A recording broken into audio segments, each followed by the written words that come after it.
Okay, welcome. Good evening. Welcome to the Subcommittee on Health and Social Services. We will have 3 budget hearings today from 3 agencies. The order of the hearings will be, we'll start with the Office of Deaf and Hard of Hearing. We will then move on to the Maryland Civil Rights Commission, Civil Rights Commission. And then we will conclude with MIMS, the Maryland Institute Emergency Medical Services Systems. Let's go ahead and begin with the analyst for the Office of Deaf and Hard of Hearing. Please, right up front.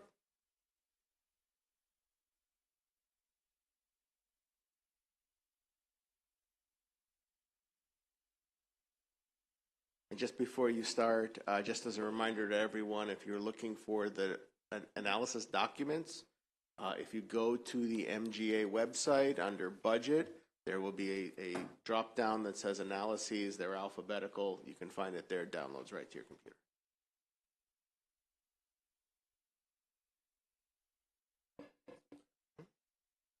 So please, let's go ahead and begin. Thank you. Great. Thanks. Good afternoon. My name is Naomi Camaro. I'm here with DLS, and I'm going to be presenting the 24 fiscal allowance for the Office of the Deaf and Hard of Hearing. The Governor's Office of Deaf and Hard of Hearing promotes the general welfare of deaf and hard of hearing individuals in Maryland. They partner with state agencies, private organizations to ensure that their services are accessible for deaf and hard of hearing individuals. On the first page, you can see a summary of their 24 operating budget. The allowance is increasing by 2.4% to $531,000, and the entirety of their budget is in general funds. On the next page in Exhibit 1, you can see a majority of their allowance is going to personnel, and about 10% of the allowance is for American Sign Language, or ASL, interpretation services, which the office uses internally and in public meetings and engagements. On page 3, you can see, again, the overall change in the budget is 2.4%, as well as the itemized changes. So the biggest change here is related to personnel, including the annualization of the 4.5% cost of living adjustment that went into effect in November of 2022. And then turning to page 5 is where we started to discuss the issue of fraudulent and underqualified ASL interpretation in Maryland. This has come up in prior sessions, and the Office of Deaf and Hard of Hearing reports receiving hundreds of complaints from individuals every year of fraudulent or underqualified ASL interpretation. So the 2020 Joint Chairman's Report requested that the office prepare a suite of policy recommendations to address this issue, and those included establishing a state licensing board, requiring the office to regulate interpreters, developing a quality assurance program so that interpreters can identify the strengths and weaknesses of their interpretation skills, and authorizing a right to action for consumers of ASL interpretation services. More recently, the 2022 JCR requested that ODHH submit a report on cost estimates to set up a Maryland-specific certification program. Right now, there's 2 certification programs in the United States, and the office estimated that to set up one for Maryland specifically would cost $1 million in startup costs and about $500,000 annually to keep it going. Because of that, they recommend against creating a Maryland-specific certification program and instead recommended the committee refer to its 2020 response with the proposed policy recommendations. And so because of that, you can turn to page 8, which is where DLS has put our only recommendation, which is to adopt committee narrative requesting that the office provide cost estimates for those policy options that they put forth in their 2020 response. And that concludes my presentation. Thank you very much. You can all see it. It's a much smaller analysis than the ones we just saw that were 30, 40 pages long. Mm-hmm. So thank you very much, Naomi. That's great. Are there any questions for the analyst? Seeing none, thank you very much. At this time, we'd like to bring up the department. Mr. Kelby Brick, the director, Catherine Breen, the policy manager, and Shamika Littles, the chief of finance and operations for the governor's coordinating office.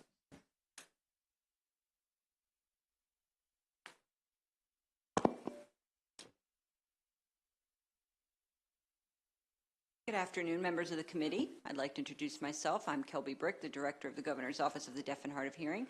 With me is Ms. Shamika Littles, who is the Chief Financial Officer and Operations Officer for the coordinating offices. In addition, with me, I have my staff, Ms. Kate Breen and Payal Sharmanchara. I want to first thank Ms. Kimuro for her budget analysis and her recommendations that the committee adopt the governor's proposed budget for our office. You might have just witnessed the state of the state addressed by the governor. He gave a great presentation and a great speech this morning, and you might have seen just to the left of him the sign language interpreter translating all that information for the deaf and hard of hearing constituents throughout the state of Maryland. Part of our office's responsibility is coordinating those interpreting services as well as working through policy and providing support to various agencies when it comes to accessibility. Okay, I've already submitted my prepared remarks to the committee. I don't feel the need to reiterate them. I want to provide clarification on one issue. If the House Bill 260 passes this year, we will not have the necessity of doing a financial analysis on the different various approaches to providing sign language interpretation licensure, because House Bill 260 would take care of that. And we concur with the recommendation to do that cost analysis. So we appreciate everyone's support for all the hard work that we have done in helping us provide services to the 1.2 million deaf and hard of hearing constituents throughout the state of Maryland. Thank you. Any questions for the department? Seeing none, Mr. Brick, I would like to clarify the addendum to your comment about the passage of the bill. Obviously, if the bill was to pass, it would take effect simultaneously or around simultaneously with the budget, and so you would know one way or the other which way you would have what you would have to do. Not terribly Correct. worried, but we will watch the process as we go forward with the legislation. Yes, we've already developed a fiscal note for that specific bill that has been submitted, and it'll be up to the legislation to make a determination on how they would like to pursue that. Absolutely wonderful. Thank you so much. So with that, we'd like to thank the department. I don't believe we have anyone else signed up to testify on this budget, so we are now going to move to the analysis for the Maryland Commission on Civil Rights and call Naomi back up.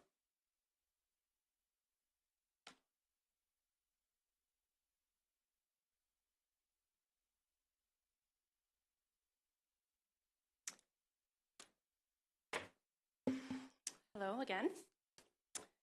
Now I'm going to present the fiscal 24 allowance for the Maryland Commission on Civil Rights. The Maryland Commission on Civil Rights works to prevent discrimination and ensure equal opportunity in the areas of employment, housing, and public accommodation in Maryland. And the Commission also has work-sharing agreements with the U.S. Equal Employment Opportunity Commission and the Department of Housing and Urban Development for employment-related cases and housing-related cases, respectively. As you can see on page 1, the overall 24 allowance increases by 0.9% to $4.3 million. And most of that funding is in general funds. Again, there is a bit of federal funding from HUD and EOC. On the next page in Exhibit 1, you can see the majority of the funding is allocated toward personnel, which is mostly the investigators reviewing and resolving cases. On page 3, you can see the line item breakdown of how the budget is changing. Again, the net change is less than 1%, but there is a bump due to that annualization of the 4.5% COLA, which is offset, you can see on page 4, by the termination of special funds that were allocated in fiscal 23 to support the upfront costs of the Civil Rights Gala that the Commission hosted in August.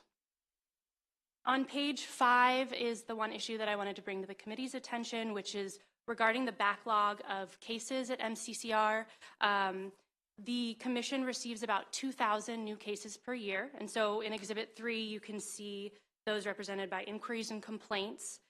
This is just representing new cases, so this is not the full volume, including the backlog of cases that the Commission has at any one given time. The 2022 Joint Chairman's Report requested an update on the backlog and open cases, and the Commission reported that as of October 2022, there were 273 unassigned cases, 235 open assigned cases, and of all of these cases, 59%, more than half, have been unresolved for over a year. And so another factor in this is the time that it takes to process each case. Exhibit 4 shows the average number of days to process each case by case type. So you can see for employment, housing, and public accommodation. Those lines on there are the benchmarks that are the ideal average case processing times.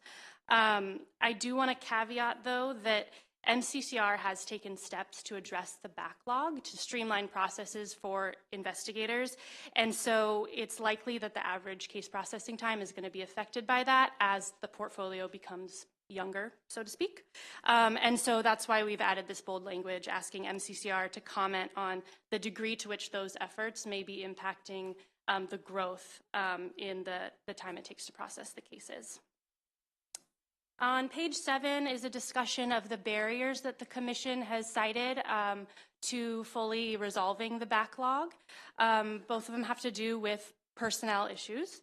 The first is that in that 2022 JCR response, MCCR estimated that they would need about 10 to 12 additional authorized positions to fully address the backlog.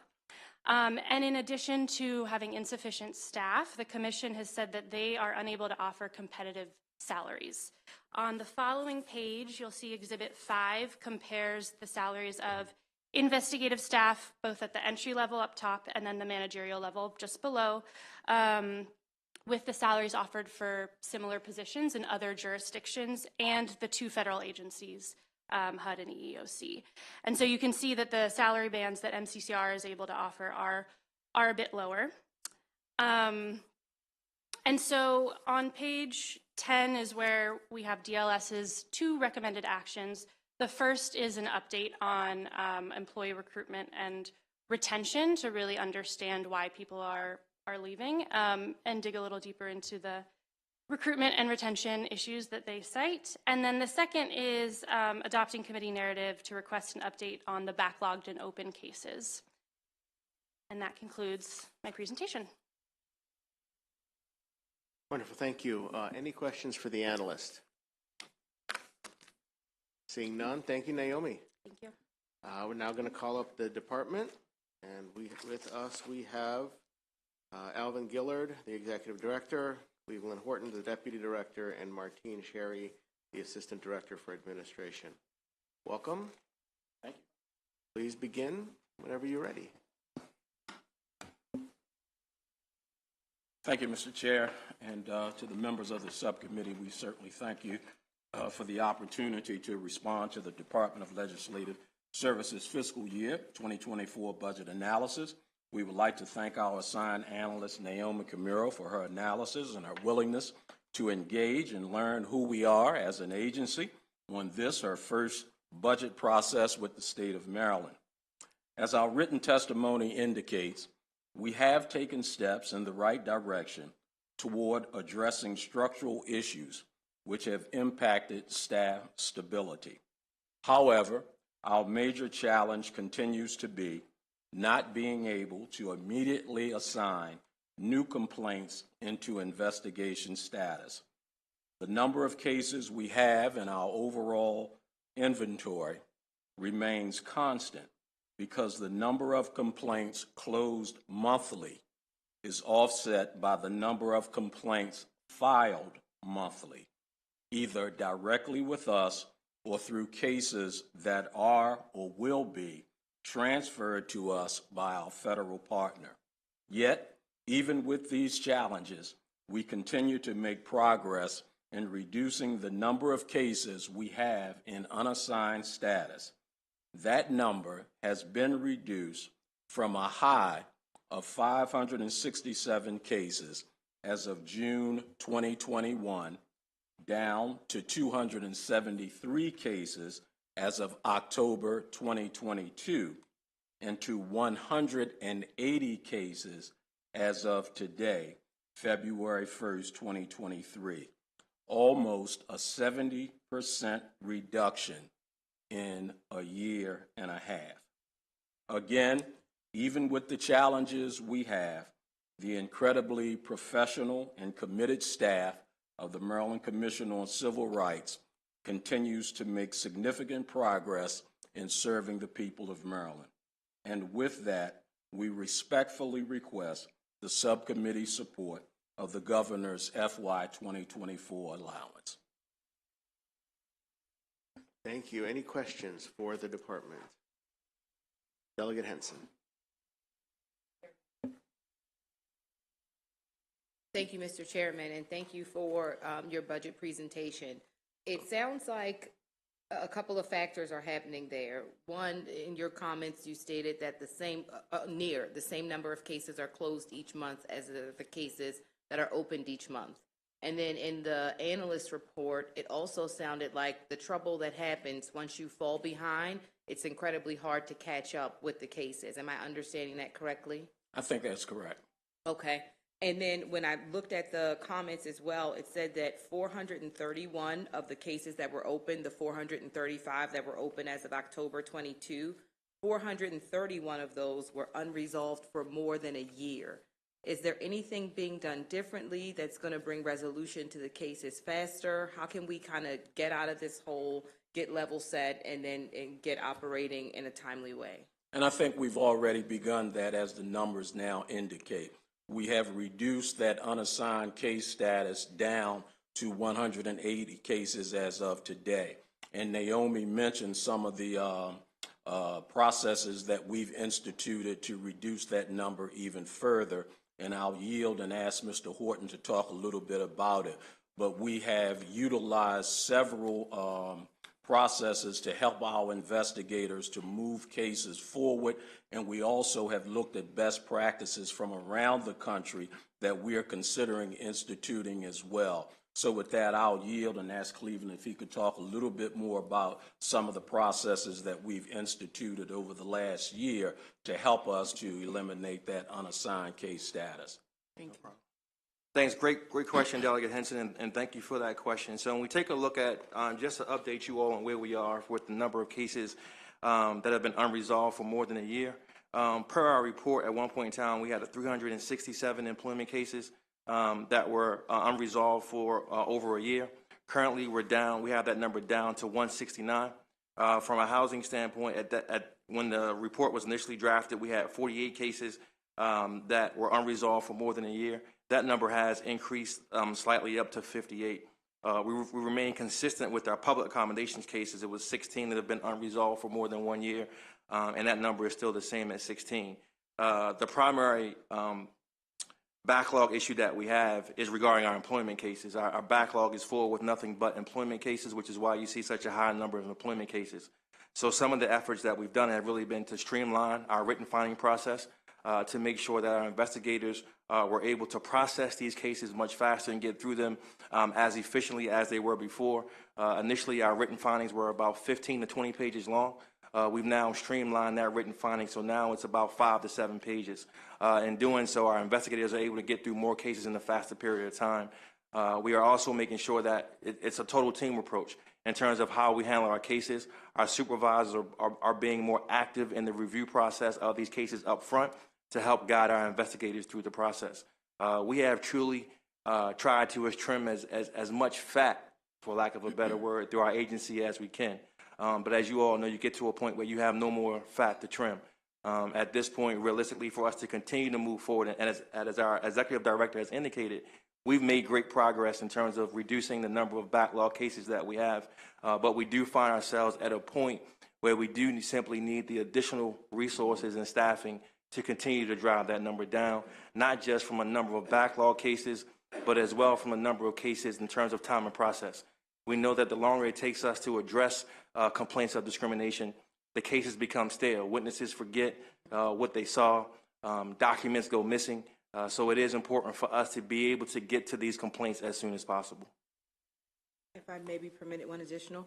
With the budget as proposed, how long would it take you to get out of the current deficit? How long would it take you to get to a place where you're operating where when you close cases, you are not just continuing to keep the same number as level, but we're in a place where we can move forward faster. With the current budget, how long would that take? It would be difficult to put an actual date on it because there are a couple of contributing factors.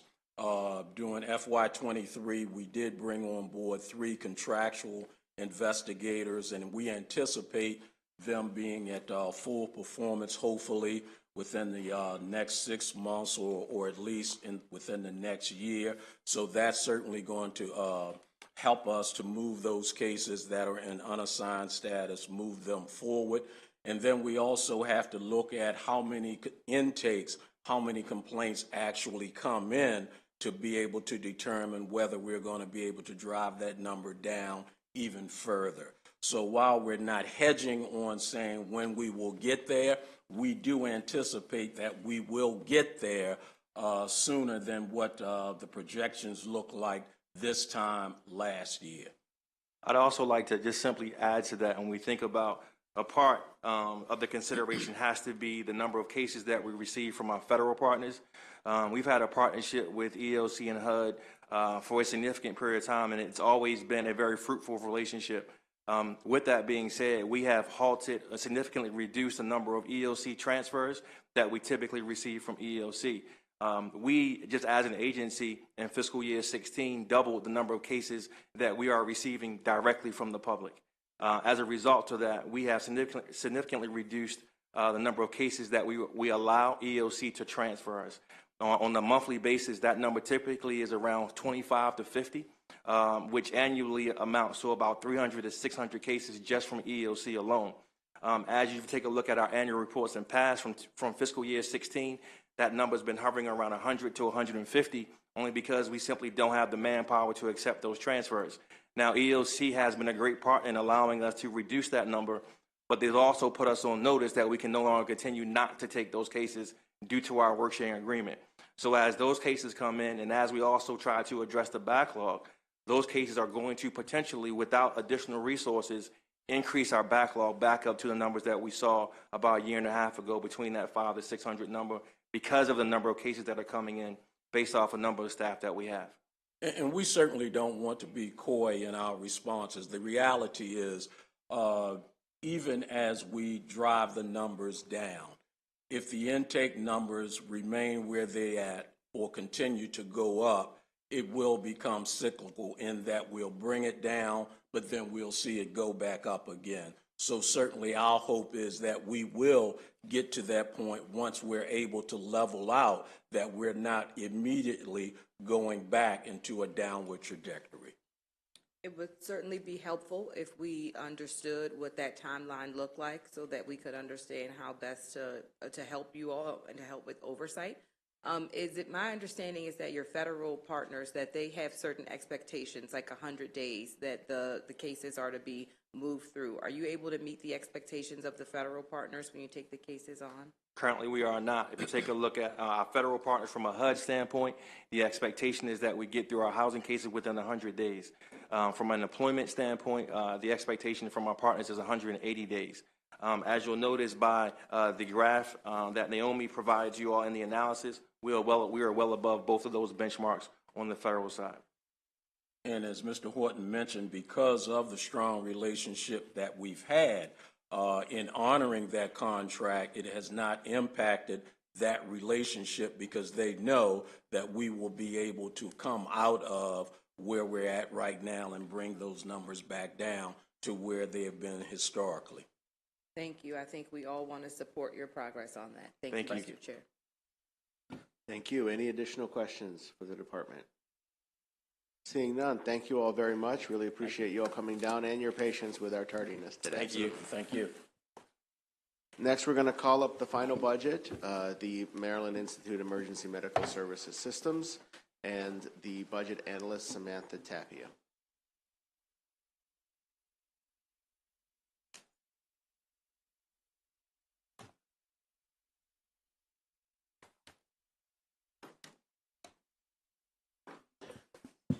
Whenever you're ready. Thank you, Mr. Chair. Again, I'm Samantha Tapia, presenting on the operating budget for the Maryland Institute of Emergency Medical Services Systems, or MEMS. Starting on page 1 of the analysis, we have just a reminder of what the agency does. It's independent, mostly federal, funded by federal grants and special funds. Licensing fees and MEMSOF, which itself is also funded by MVA registration and things like traffic tickets. It's led by an EMS board and supporting councils and oversees a wide variety of programs you can read about in their annual report. Operating budget summary, there is a decrease of 15 million, or about 40% this year, to 22 million, mostly from general funds, and most of that is from a one-time pass-through funding to MEMSOF. And then also the funding for the Dr. First project, which is not scheduled to continue into fiscal 2024. There's also the reimbursable grants from the CDC through the MDH for the C4 project, and I believe also the EMT stipend. Overview of spending, Exhibit 1 on page 3. The agency is mostly spending on personnel, 98 regular and 20 contractual employees. Otherwise, 18% on communications, telecommunications, and the remainder on operations and grants. And Exhibit 2, we have the where it goes, and I will include the notes on personnel. Apart from the general fund changes already mentioned, we have the largest positive and negative changes are both in personnel, mostly from the loss of 19.5 contract positions in the Critical Care Coordination Center. Then also, well, that is offset by the increases in benefits and cost of living adjustments for existing employees and 3 new positions for EMS communications. And then we have the also large decrease from the elimination of the EMT stipend program, funds for the EMT stipend program, although that's still ongoing. Moving on to the key observations, we have 3 on the EMTs and non-emergency medical transport that had for the JCR and release of funds, and then 2 points on hospital capacity. For the EMTs, we have Exhibit 3. Changes were from an executive order easing restrictions on certification levels, allowing them to serve a wider population, and then a CDC COVID grant for workforce development through MDH for the EMT stipend program. Exhibit 3 has a breakdown of stipend awardees and awardee progress, and showing about a third of the awardees have completed the course, and most of the others are continuing training, and any unused, for those awardees that have withdrawn, the unused awards are being reassigned to new awardees. And then along with that was mentioned in the HGO meeting earlier in January that although there's been a notable increase in certified EMTs, there's also been a decrease in active EMTs. So we asked for commentary on reasons for that and whether that was unique to Maryland. So I think the agency is going to comment on that. And the non-emergency medical transport program, there's quite a lot of detail on that in the report submitted, and so I'm not going to go into detail on that. But that was intended to report on emergency and non-emergency transportation for Medicaid patients after there were concerns about transfer times and the billing process. And we believe that they touched on all the necessary points and recommend releasing the withheld funds if there's no objection raised. And then for hospital capacity, the 2 points are about the Critical Care Coordination Center. I believe in the analysis, it's misprinted as communications. I will have that changed as soon as possible. And then a point about the CHATS data system, or County Hospital Alert Tracking System. but about the Critical Care Coordination Center, as I mentioned earlier, that funding was discontinued. And so, but as probably most people know and has already been presented on recently, the has been a largely successful program, expanded to serve pediatric patients in the last year. So I understand that's important to find new funding, and we've asked the agency to comment on what they are considering, what options they are considering for continuing funding for that. And then finally, the CHATS County Hospital Alert Tracking System data. MEMS shared that data with me in December, and that reports on hospital capacity according to a statewide alert level system that indicates when a hospital is full. They cannot take certain levels of severity of patients. And so I have an Exhibit 4 that outlines those alert levels that system reports on. As was noted by MEMS, and that I found that there was difficulty in downloading the data from the online tool. So it was difficult to use that for any research or policy analysis purposes. So we recommended or asked the agency to comment on whether they are working on that issue. And so I think they have a good answer for that. And then apart from that, we concur with the governor's budget. The rest of the analysis has updates on the JCR reports and an update on the communications upgrade project and a handy 3-year object fund difference report. Thank you. Thank you. Any questions for the analyst? Delegate Henson. Looking at your report on page 8, the section about the non-emergency medical transportation program, it indicates that the budget was $50 million per year was distributed for around 47,000 Medicaid patients. And then the recommendation was to, after they submitted the report, was to release the 100,000 that was restricted. But I'm trying to understand, is the program cost effective? When I looked at the numbers of 50 million and then 47,000 Medicaid patients, I just wanted to make sure my understanding of how cost effective it is good. I think there's a lot of notes in the report that's submitted, and there's a lot of detail in that. I think that the agency would have to comment on. Thank you. Yes. Thank you. Wonderful. And we'll have the agency up in just a second. So thank you, Samantha. Thank you. Appreciate it. We're going to bring up the agency now. There we go. We'll bring up Theodore Delbridge, the Executive Director, Kelly Hammond, the Chief Administrative Officer, and Adam Lizio as the Assistant Attorney General.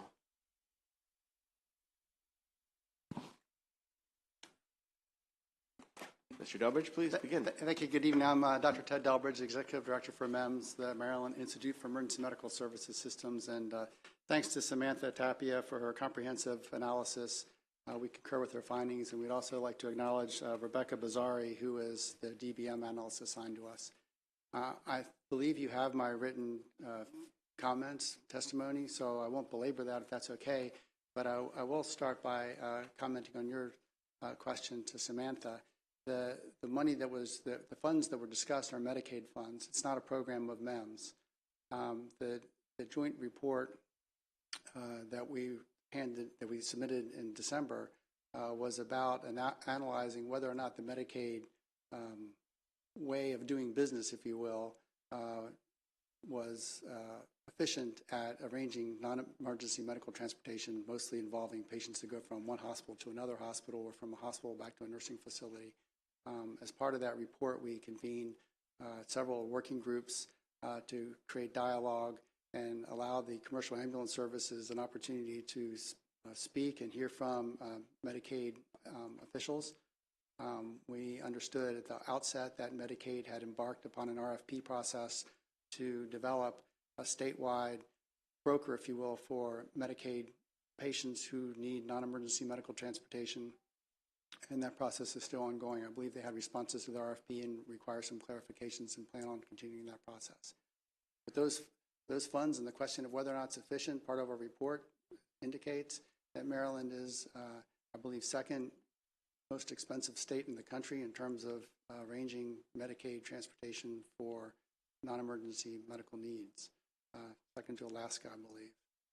So that is part of Medicaid's effort and focus to make that more efficient and cost-effective.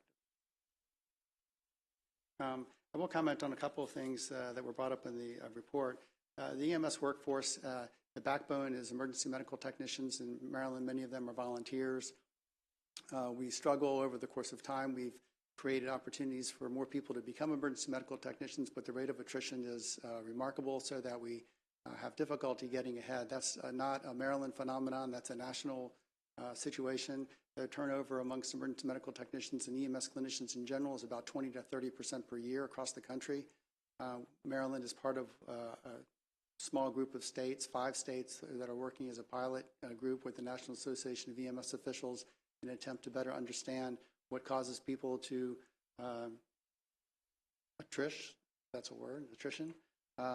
and find ways to keep them on the workforce. The stipend program was an effort to try to put more people in the pipeline and get people in class and keep them there. The attrition rate from EMT class exceeds 50% in many cases, so people start classes and don't stay. We thought if we could incentivize them to stay and get them all the way through the certification process, once we had them, we would capture them more effectively. We are halfway through the year. The first stipends were awarded in April of 2022, and we're actively tracking our success at getting people up and running. The CHAT system was spoken about. CHAT stands for the County Hospital Alert Tracking System. It's a way hospitals can indicate when they are stressed, specifically the emergency department, when they are stressed and would prefer that EMS traffic go someplace else. We've been doing this for more than 20 years. The system has really outlived its life expectancy. We're actively working on an alternative. The problem with chats is it's very subjective. The emergency department staff decides when or when it won't go on an alert status. At times, more than 2/3 of Maryland's hospitals are on yellow alert, meaning they would prefer EMS not come there. It's not atypical. I'm sure that's the case right now if we were to look at chats. The system works well generally for real-time situational awareness. It struggles if there's an effort to do retrospective data analysis. The database is just antiquated. We are actively working with CRISP, the Chesapeake Regional Information System for our patients, using what's called an ADT, Admission Discharge Transfer, message that goes from the hospitals to CRISP every time a patient is registered in the hospital and moves about, to try to develop a scoring system for hospitals that compare the current patient population in the emergency department with the emergency department's capacity and rank order hospitals so that EMS clinicians will have a better clue as to what hospitals are less busier than others and direct patients to go to those places when it's clinically appropriate. That's in the works. We've done our work at MEMS. We're waiting for, I wouldn't say waiting, CRISP is actively working on ensuring the reliability of that ADT feed to them and making sure that it's counting what we think it's counting. And I think that's all I really had to add to my testimony. I'm happy to answer any questions, of course. All right, any questions for the department? All right, seeing none. Thank you all very much. We appreciate your patience as well. Hopefully we won't be late next time around. Thank you. But thank you very much for coming. That concludes the budget hearings for today, and we are adjourned.